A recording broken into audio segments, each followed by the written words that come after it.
she was very good because she had friends about nature or something.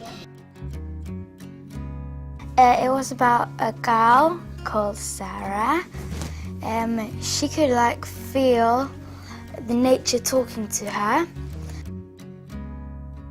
It's about a girl that lived in a very nice place with a swing, and she could talk to the nature and the nature could talk to her. She talked to the nature? Because she wants to know more. She talked to the sea in the boat. One part when she was crying, then the wind said why are you crying? And then then the wind said I'm as sad as you.